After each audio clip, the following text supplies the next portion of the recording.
Hi, I'm Heather from Thea Booktubes, and today I'm going to be giving recommendations based on my favorite series of all time, A Court of Thorns and Roses by Sarah J. Maas.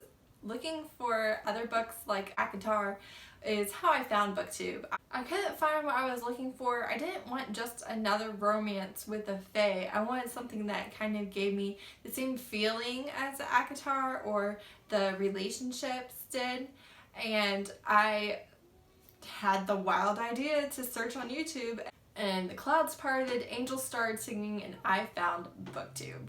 After reading the ACOTAR series, I had the worst book hangover, and I was just trying to find something similar. I didn't want just another good book. I wanted something similar to reading ACOTAR. So these are books that I think have similarities, gave me the same sort of vibes. They're not just a YA book. Every time I see people asking what they should read because they loved ACOTAR, it's just like every YA fantasy book ever. And I'm like, just because it's in the same genre doesn't mean that I would recommend it based on that reading taste. I do have one YA book and the rest are adult romance.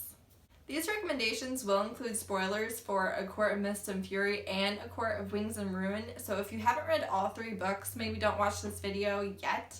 But plus, why are you looking for something else to read if you haven't read Acomaf yet? Acomaf is where it's at. It is life, the greatest book. Ugh, I adore it.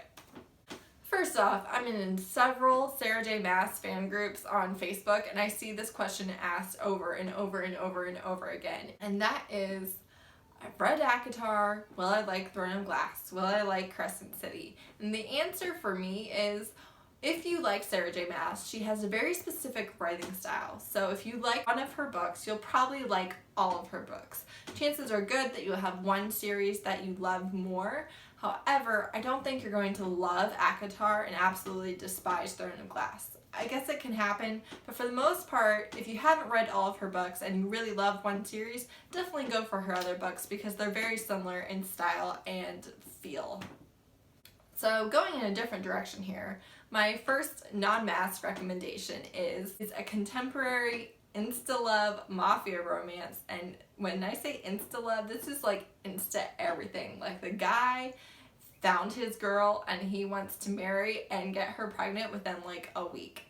Instant for him. Girls tend to think that they're a little bit crazy. The whole series is really fun, but for this video, I'm recommending Taking Meghan by Izzy Sweet and Sean Moriarty. I believe it's pronounced the same as the Sherlock Holmes villain. I don't know. I'm just gonna go with it. And this is number 5 in the Disciple series. It's all instant love, instant pregnancy, instant everything, mafia romances. I loved it. I think it's a very specific taste, but I loved it. And the whole reason why I picked up Taking Meghan, it was the first book in the series that I read, was because he steals her from a wedding. And I was just like, give it to me. I need this fix so badly. And it was glorious. It was the best. It was Violet and like swoops in. He's like, I've never seen you before, but I'm gonna marry you. It's dumb, it's ridiculous, it's over the top. I am trashed for it. I adored it. I loved the whole series. I wish there were more in the series because this one, number 5, is the most recent one. They haven't added any more the entire time I've read it. I will be rereading soon. One very important thing to know about this series is these guys are extremely violent. There isn't any violence against the main character or against the love interest in any of these books.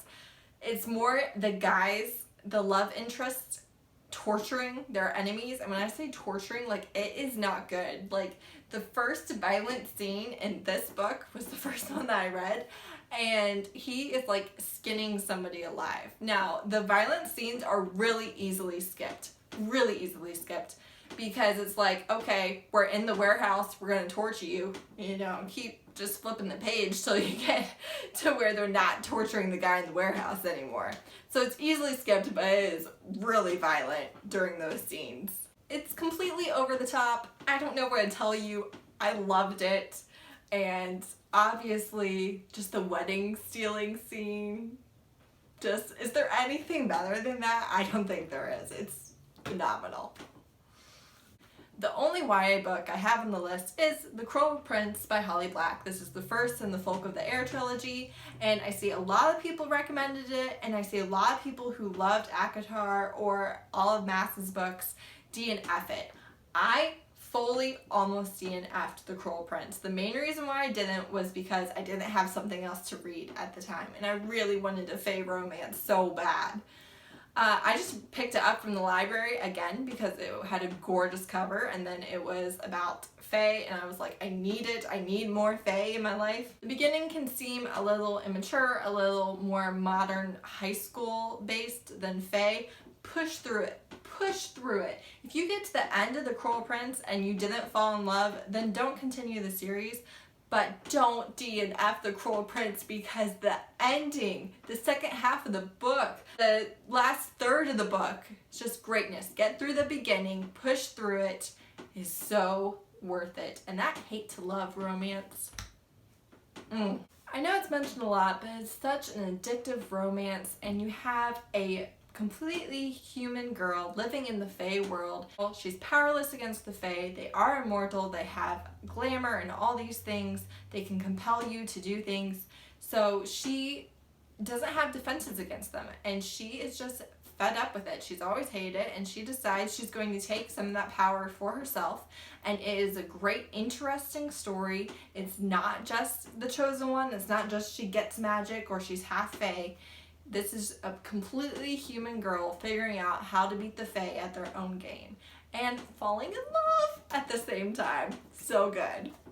Next is Bare to You, which is the first in the Crossfire series by Sylvia Day. I've read some of her other books and haven't enjoyed them as much. This series though, the Crossfire series, is the same couple over 6 books, and I just adored it. It's one of the first contemporary romances that I read, one of the first office romances that I've read. And if Gideon Cross does not give you Ryzian vibes, I don't know what to tell you. And yes, side note, I know it's pronounced Rhysand. However, Rhys is my husband's little cousin who's 8 years old and blonde.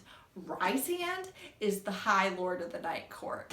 I read all the books pronouncing it Ryzian. I can't do it. I can't change over. I'm sorry if that offends you, but I cannot do it. Anywho, if Gideon Cross does not remind you of Ryzian as a billionaire in New York, I don't know what you're seeing, because that's what I see. He's tall, he has dark hair, he has blue eyes. I know, semantics, people, semantics. Anyways, they have a really awkward meeting. I love Gideon and Ava's relationship. It's just so sweet, and her relationship with her best friend Carrie is great too. Trigger warnings for this series: pretty much every single main character has been a victim of sexual violence in the past, so that's something that they're dealing with. Most of them have already been to therapy, some of them will start therapy, so there's a lot of it in this. It's all in the past. We don't have flashbacks, we don't have any graphic scenes, but it is something that they're dealing with in their everyday life. There's the tiniest bit of hate to love. It feels like an office romance because even though they don't work for the same company, they do work in the same building. There's some, in my opinion, slight BDSM themes and a very interesting plot. Because it's the same couple for 6 books, you get a lot more couple time than you get in your average standalone romance, and I really enjoyed that part of the books. Highly recommend. I just love it. I don't know what to tell you. He really gives me Ryzian vibes, not just in how he looks, but also his personal history and personality. So I think it's a good fix if you're missing Ryzian. And I also really like the main character, Ava. She's great. She puts up with no crap. She still loves him. It's great. Next is Dragonbound, which is #1 in the Elder Races by Thea Harrison. This is an adult urban fantasy romance with a dragon shifter named Dragos. I don't know. And a girl of mysterious origins who steals from his hoard. Dragos is uber possessive and jealous, which I think really fits personality-wise for an extremely old, very, very, very powerful dragon shifter. I feel like that makes perfect sense and it fits in the story well and I enjoy it. He treats Pia like nothing less than a queen, so you really don't have to worry about those types of issues. Part of the Acomaf vibes here for me is that his enforcers and staff is very reminiscent of the Inner Circle. This series is standalone romances, so most of those characters get their own standalone romance, which is delightful. I honestly need to reread this book because I just want to. Another similarity to Rhysand here is there's mind talk between the mates, and that's pretty hot. If you want top-notch dragon alpha paranormal smut with an interesting world plot and excellent side characters, this is just 5 stars. It's a great, great, great series. Next is Rhapsodic by Thalassa. This does get recommended a lot for people who have enjoyed ACOTAR because the Fae love interest is a winged Fae, very similar to Rhysand. I honestly enjoyed Acomaf a lot better. I felt like this was similar but not done as well, but a lot of people swear by the series. I did enjoy it. I think I had too high expectations, but definitely if that's the thing that you're wanting is a winged Fae love interest, then this is a great book. The main character owes him hundreds of favors. It's time to collect. It's an interesting romance. It takes place both in the modern world and fairy. It's their romance and it was pretty good. Next is Lord of the Fading Lands, which is Tauren Soul #1 by C.L. Wilson. This is a Fae king, fated mates, a girl plucked from obscurity. Any bells ringing over there? This book checked all of my boxes when I wanted something like Acomaf. The only reason I didn't continue this series is you get the villain's point of view.